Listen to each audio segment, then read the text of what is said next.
kati bwe yampa ekifa kino ye Kaguta Yoweri Museveni era abeerewo nnyo. N'aŋŋamba nti abantu Abaganda tebampadde kalulu naye bamanyi mikwano gyange, kale genda mikwano gyange obatuuseeko obubaka bwange era bonna obutuusa bajja kumanya amazima n'amazima gajja bafuula ab'eddembe era amazima ago wonna bengatuusizza ndese abantu bazina nga bagamba nti Kaguta oye, Kaguta abeewo, NRM oye, era namwe bagamba nti NRM oye. Yoweri Kaguta Museveni oye. Kakati obubaka bubuno wampa kagenda bayitamu attitude gezaako tusetula mata era nesetula. Kati mulina ekyapa kyammwe bali ku town board. Nazire Nsonga olwala nali mpitamu nnyo mu nguudo muno oluusi ngenda wa nempita somewhere nenyimirira ndoza bana linjagala kugula waliwo kirali njagala okugula n'abaga nti bonna bajja nga batandise kuyimba Sam Mayanja neki kyanti kyakulagira kuba birongozi nga nti ekintu kyatuuka dda neeno kwegamba okola ekintu ekimu ekirungi kigenda wala. Mwemba mwena namwe ebintu byonna mubituusa era bino byonna mutuyinuyige mujja kubira bagenda bijja kutuuka wala. Kati ngenda kutandika okwogera ekyawano Kigwa leero era ebigambo byange tebigenda kuba bingi naye nga sinaba kutuuka ku biragiro byennyini bye ngenda okulagira. Njagala mube nga mumanyi ettaka, amateeka g'ettaka era fiona wano atula kumpi ne president bunaku manyi na kakati ndowooza alina akasimu kakuba. Kakati yaŋŋambye nti tubadde tugenda mangu naye tusigale kubanga akirabye. Webale kuba naawe ebintu obikwata mangu. Era kyemba nvudde ntambula naye era nebaza mu president olw'okubumpa kubanga kati ali wano. Njagala okubategeeza bwe naba nva wano ajja kuleka akalamba ke tukawano wonna kitegeeza kabaako all the time. Banno bwe baba baleme kwatibwa waliwo noono nga sinagenda mu maaso gwe njagala akwatibwe ku ssaawa zino ye Juma ono adduse oba senga abaddewo twandibadde tumukwata ku ssaawa zino naye aliwa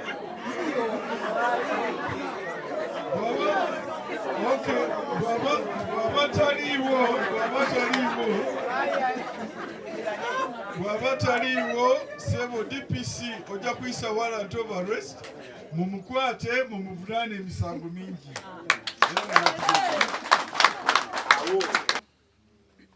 Amateeka nagasoma sebo onalewo nga bw'okimanyi nagamalayo kasomala PhD esembayo tewali kirala kisembayo so gonna nagasoma ne gaggwayo. Temugamba nti ndi dokita wa akuba empiso nze ndi dokita w'amateeka. Number 1 okuba n'ekyapa tekikugamba nti eyo court order. Ekyapa kipapula ekiraga nti olinawo obuyinza awo. Si court order tikati nina ekyapa kati mwabali wano muveewo obuyinza obwo obugyewa. Ekyapa kuba buba era kyalambikibwa wano mu constitution article 237 kyagamba nti obwananyini bw'ettaka buli mu bantu. Eno lwaki njikwata constitution bonna ngenda nayo nenjibasomera abagendako mu kooti mukimanyi ti ne bwoba wakabaayo emirundi 105 olunaku buli lwokola etteeka ng'okisubikula ng'okiraga omulamuzi nti kikino eno lyetteeka lyammwe ekkulu erisinga amateeka gonna. Era buli kintu kyonna ekikontana n'etteeka lino kiba kifu. Kaakati ekiteeka akatundu 237 kagamba etteeka lya bannayuganda bonna ettaka. Era baba nalyo nga basinzira mu tenanse ziri wano nnya mu ngeri y'okubeera nazo.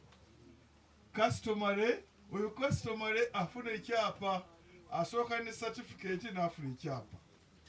Owokubiri freehold ekyo kyapa. Ate kino customary esooka certificate eno mu sub article 4 negamba nti oyinza ogikyusa n'ogifuna freehold. Bwe bwannannyini obw'olubeerera tekitegeeza nti awo ofunye ekintu ekigoba abantu. Kikulaga nti ofunye ettaka eryo nga oyita mu tenancy eyo yaba customary. Neya freehold nayo bwetyo. Endala mayiro, endala leasehold. Obwo bwannannyini bwa ttaka si order ya kooti. Sebo abapoliisi oluusi omuntu bw'ajja n'ekyapa bw'atyo amuga nti ate ye nnannyini. Naye bwannannyini kiki? Ekyo tekitegeeza kugoba muntu mu ttaka ku ttaka. Kipapula bupapula. Bw'okwata kkadi y'emmotoka kitegeeza buli ayitawo musambesambe. Kitegeeza bugeeza nti eyo yange. Agikolako agyetako mutawaana yoyo n'oliko ogoberera amateeka. Ate ekirala ne kigamba muwuliddeko kuwa ekyapa. Temuwuliddeeko. Naye kali wano mu sub article 8 mbasomera mumanyi amateeka. Kagamba bw'okasoma kagamba nti ku mayiro kikino wano ngenda kisoma kasooka ekisome mu Luganda nkidde mu Luzungu.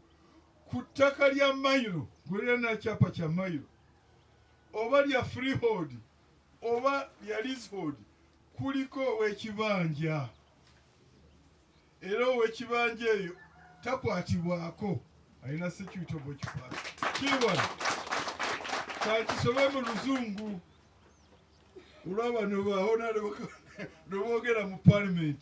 Lugamba nti upon the coming into force of this constitution and until parliament enacts an appropriate law under clause 9 of this article, the lawful or bona fide occupant, lawful or bona fide lwe lulimi lwa constitution olw'ekibanja. Nti omuntu oyo lawful or bona fide occupants of mayiro land, freehold land or leasehold land shall enjoy security of occupants on the land. Ekitegeeza ow'ekibanja kyonna ku ttaka takwatibwako.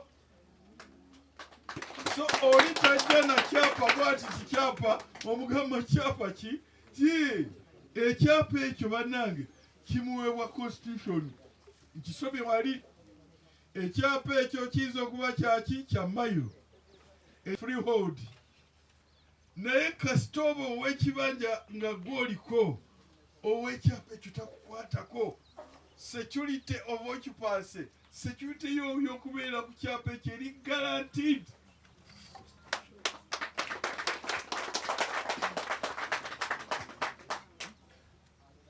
Parliament kigambo wano, parliament oyo mwali nga honorable olwaleero gy'atagenze najja wano. Parliament nga yakayingirawo emyaka 2 ejja kola ekyo 9 n'eryokubiri. Ekyokubiri okukola etteeka eriwo ab'ebibanja ebyapa bwe banayita okufuna ebyapa kiri wano. Tebannabakola tteeka eryo. Mu kifo ky'okukola etteeka eryo ate bakola tteeka ddala erya 1998 nga lye bayita Land Act. Nolwekyo ky'oba olaba nti kati pulezidenti olw'okuba kino tekyatuukira era ndowooza abamu ku mubalaba muli bakulu ennaafu okumanya lwaki tekyakola. Naye kati tukyabanja kubanga etteeka lyo ligamba nti parliament ejja kukola etteeka eryo. Kakati ab'ettaka ab'ebyapa ne batandika okugoba abantu ku ttaka. Olaba kino kigambye security of occupancy. Ekitegeeza nti garanti ewaweebwa ki? Constitution. Ekintu kyonna ekijja ne kigamba nti toli sekiwa ku ttaka lyo, ekintu ekyo kiba kifu. Ye article eno ey'okubiri era mbisoma oluvannyuma nja bisa wansi kubanga njagala mukimanye nti yakigyewa. Kati bw'ogenda ku poliisi olina akukwata owa poliisi kyokkutte ki nti kubanga ndi ku kibanja ng'oli alaga ekyapa kye oyo eno constitution ekuwa right of self defense. Nawe ku poliisi oyinza okwekyakyagira omupoliisi oyo n'omugamba nti omenya amateeka naawe n'omusambasamba.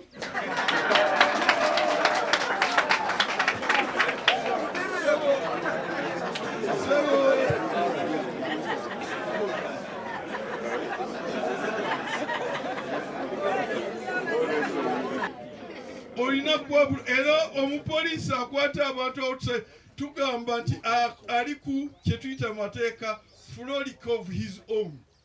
Ekyo tekikoledde mateeka. Okubeera ku kibanja kyo tekumenya tteeka lyonna. Kaakati gwe bw'omukwata ati kukwata awo ye aba amenye etteeka ate olina right for self defense. N'ekyo weerwanako. Kakati kakano kagambibwe kati this constitution is a scribble of Uganda and shall have binding force on all authorities and persons of Uganda. Nti eno ye teeka erisinga amateeka lyonna era likwata binding force omuntu yenna person or authority. Kano kyekagamba nti senga enelo oba custom is inconsistent with any of the provisions of this constitution, the constitution shall prevail, and that other law or custom shall, to the extent of the inconsistency, be void. Senga waliwo ekintu kyonna kyonna oba nono oba teeka erikootana na kino ekintu ekiba kifu. Kwegamba wali bw'aba agambye nti tokwatibwako ow'ekibanja olina gye n'ekyapa n'agamba nti nkujjawo olw'okuba nina ekibanja walwange, ekyo kyakugamba kiba kifu. Mugambe nti ozze wano kuŋŋamba nti nvaawo olw'okuba ekyapa mukwate omusibe emikono ogisse emabega ne bano bonna bamukwate ekyapa kye bakimusibe wano mu mugwa mumutwale mukomera akwatibwe. Mumugambe nti olina ekyapa kyo tukikusibyeko tukuleese wano bakukwate genda n'ekyapa kyo ffe tuzzeeyo ku kibanja kyaffe kubanga constitution ekwadde garanti. Poliisi ekwata ye si ggwe. Poliisi terina kumuwa bukuumi kubanga ekwata within the law. Bwebanga ate muwadde mukuumi ne poliisi naye ekwatibwa. Olina kyekugambye. Kakati ani alina okukwasisa constitution eno? Genda mu Kawayiro 99. Kawayiro 99.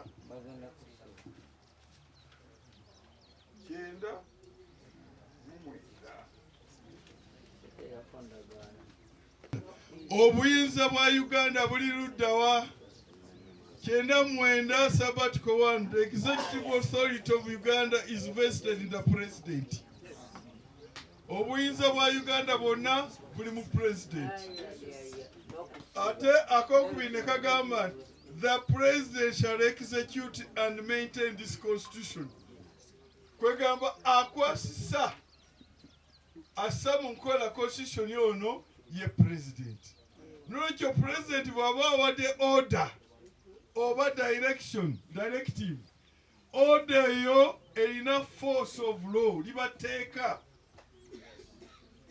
okusinziira kwati kubanga obuyinza buki buli mikono gye. Kakati nga president asinziraawo mukitegere nti akozesa amateeka ng'asinziraawo n'alyoka ogini kyaye oyaga gyetegereza. Ogirabe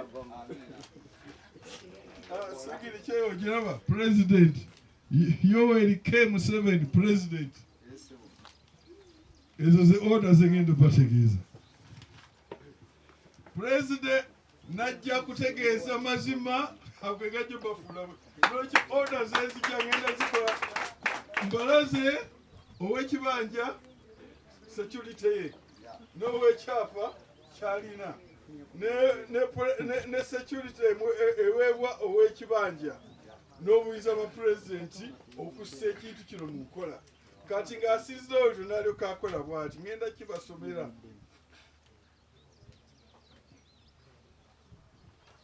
Nti ow'ekibanja okusooka pulezidenti gamba ow'ekibanja olw'okuba ekibanja kye kiri guaranteed constitution emugambye kyalina security of occupancy tewali amukwatako. That's number one. Ekyokubiri n'agamba nti tewali kugamba wakyapa kuva eri n'agamba nti ow'ekibanja weegule, kubanga toyinza kwegula kikyo. Kiri wano pulezidenti yenyini akyogera. Tewali nkisomera mu luzungu bw'agamba nti there is no kwegula. Tewali kwegula.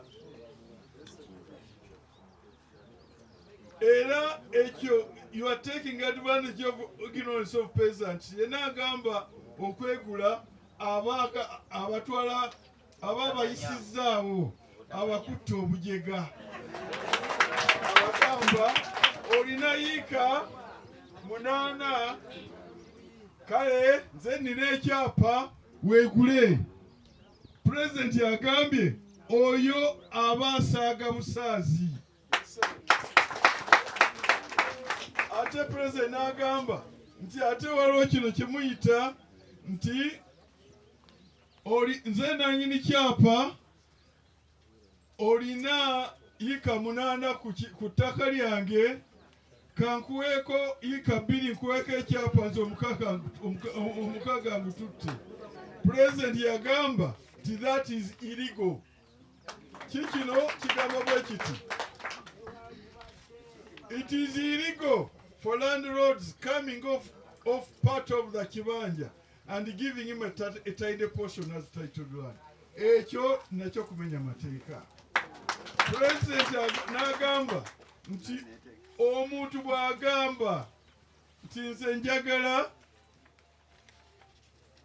nze nanyini kyapa kakati njagala oveewo nkusasule. Kakati wano kigamba President n'agamba if they cannot buy, they don't want to sell, let them maintain their land, their bibanja. Bw'oba toyagadde kutunda kabali basigaze ebibanja byabwe. Era wano President agamba nti oba oguze mpewo. Oyagula ekibanja ettaka nga kuliko ab'ebibanja ne bagamba nti ffe tetwagala kutunda, aba aguze mpewo. Ate n'ekirala ebirala byonna ngenda bibalagira nsembyeyo ne orders. Kakati kiki omuntu kubanga wano waliwo Ndawula ali ku liizi, oli omulala ali kuki ku mayiro. Kakati etteeka liri erikwata ku liizi. Bw'oba tonight,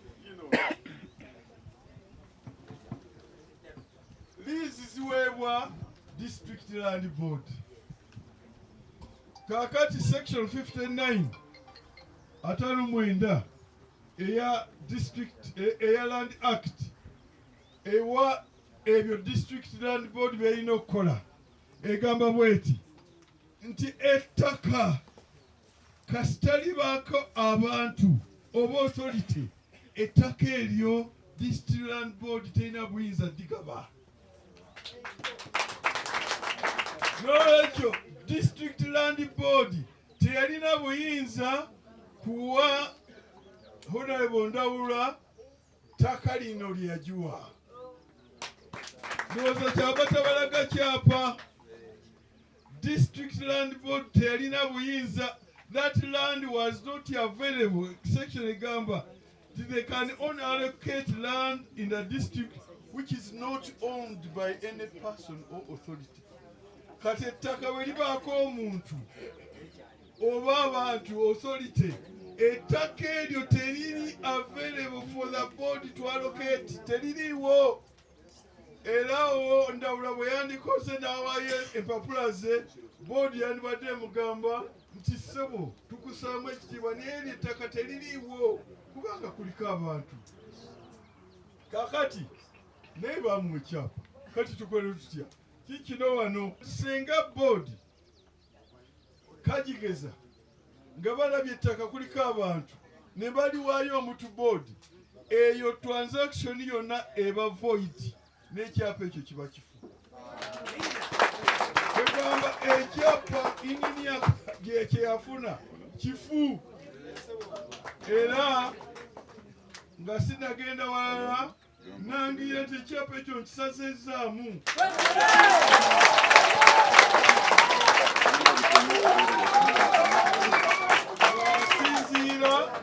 Nasinziira mu article sogera wano tino njogera ki? Njogera ngero section 91 yino wano.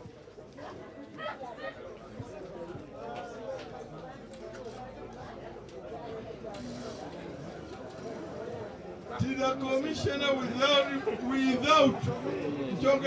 without referring the matter to a court or a district tribunal can cause cancellation of title. N'olwekyo wano mulagira agende ndowooza ekyapa ekyo kyawandiisibwa wano mu Mityana emuzo yetwala wano oba era yonna, era ngenda kukisa mwanike nga ndagira ekyapa kya Kaweesa kyonna kyonna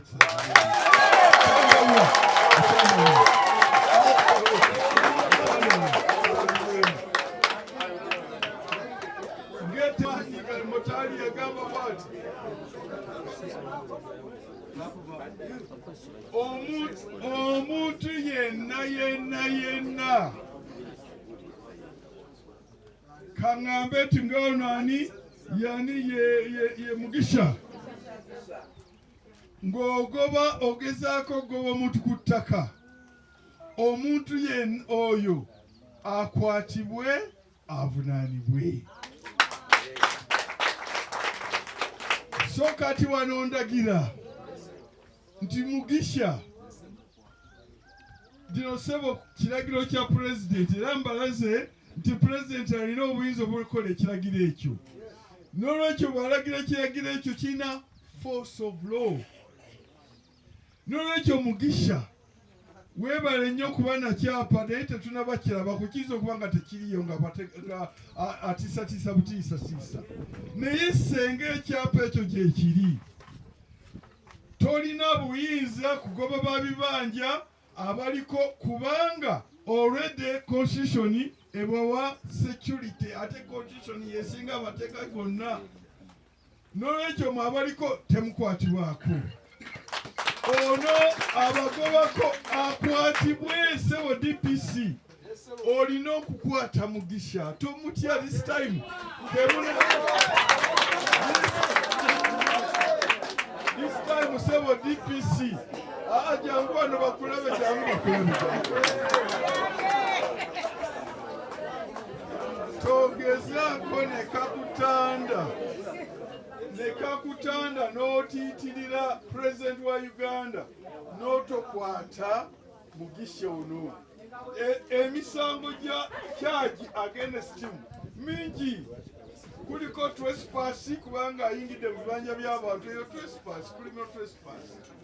Kuliko threatening violence, he has threatened violence. Kuliko malicious damage to property, ayinonye ebintu by'abantu. N'ebirala kuliko forceful entry, ayingidde ku bintu by'abantu ku bibanja by'abantu nga tebakkiriza. Ku kifuba. Hello? Ku kifuba. N'olwekyo sebo wonna gyali noonya kyaji eyo akwatibwe ab'amawulire balage nti wuuyo Ndawula yaliko treasure olw'okuba yamenya amateeka g'empaka akwatiddwa era kakulanibwe talina kubeera mu prison okusuka essaawa 8. Omumanyi kyemukola olumuyingiza amangu ago nga muwa police bond. Leero olumuyingiza next day mumutwale mu kooti oba bamuwa beyiro bamuweera eyo beyiro. Ate ekirala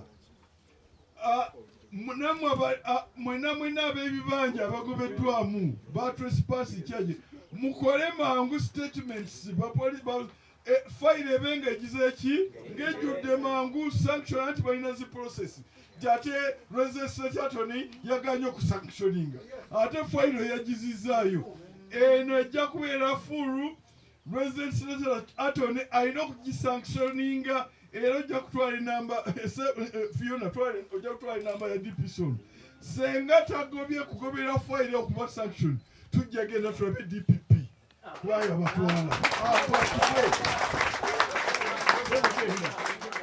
ekirala by the way Sebo DPC newankubadde ndagidde okusazibwamu kw'ekyapa kiri ekya Ndawula ate n'abo batuluganyizza ku ttaka eryo abo nabo kimukakati k'okukwatibwa kubanga eri section gyesomye eya constitution egambye oba ow'ekibanja ali ku ki oba ali ku mayiro oba ali ku leasehold oba kuli ku freehold. Bano Kaweesi bagobye babadde ku leasehold n'olwekyo naye akwatibwe nga Mugisha.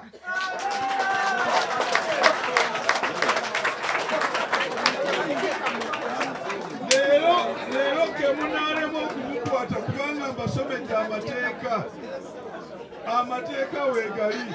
So ekyandawula ate kibi nnyo kubanga akwatibwa avunaanibwe ate n'ekyapa talinaawo okubanga kisazibwa. Ate Pulezidenti n'alagira ekirala wano n'agamba wano mu buyinza bwe buli bwe mbasomedde which carried a force of law. Pulezidenti n'agamba those who have been illegally evicted will be assisted by government to go back to their bibanja. Abo bonna abagoba ku bibanja byabwe bayanjibibwe okuddayo ku bibanja byabwe.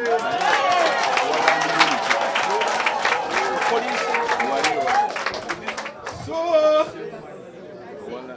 RDC kulagira era ngenda kukisa mu writing ng'okolagana ne tiimu yo ne security team funa abantu bonna abagobwa ng'okukozesa obuyinza buno president bwe yasayininga obazeeyo ku bibanja byabwe.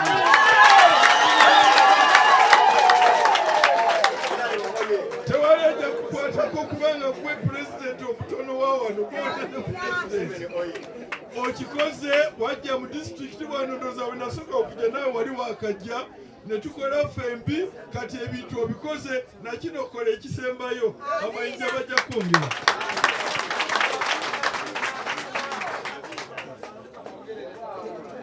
Nti yalungamya wano n'agamba nti bannange agamba representatives from Minnesota police, army, wati bonna bali wansi wa RDC, they will go from area to area returning people. Ajja kubanga atambula ne police ne army bonna bamobilizinga kubanga ye chairman wani wa security committee ngabaza nekyo kalabula abantu nobody should take the law in their own hands. Wait for the committee to come and take you back to your land. Banante mutuka katekero ne mugamba nga mweyiwa kutaka mulinde ekintu kikolebwe organized properly. RDC akole bulungi ne tiimu ye batuule bategeke enkola ey'okuzza abantu butaka kudusayo wano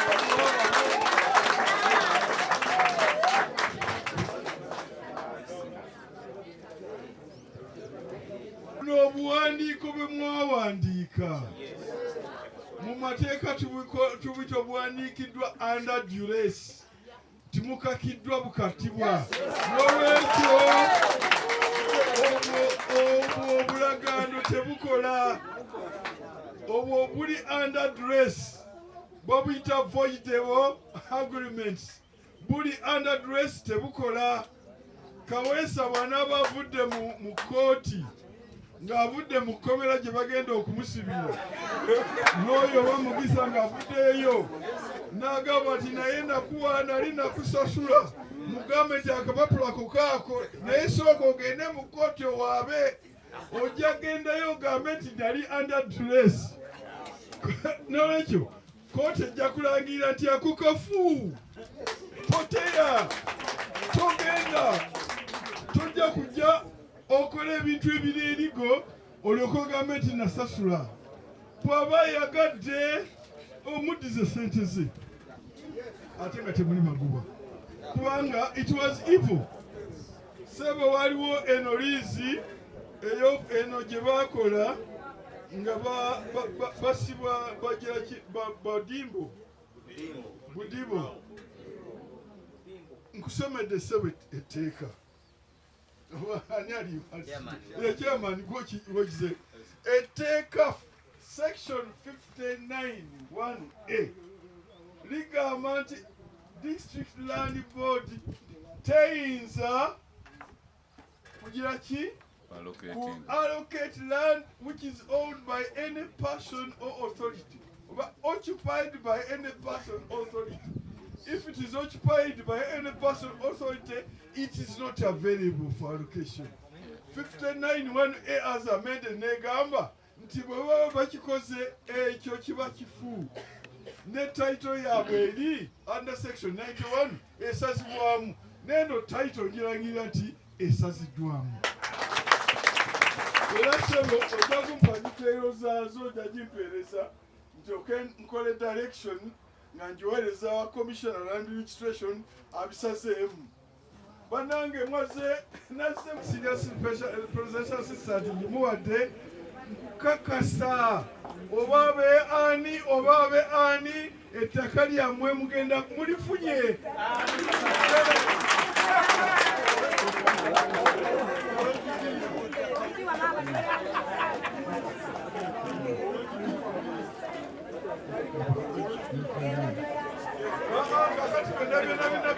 Banange kakati nyizo gamba nti Museveni oye! Yoweri Kaguta Museveni oye! Kakati gamba wayo RDC akolera ekiragiro ekisembayo.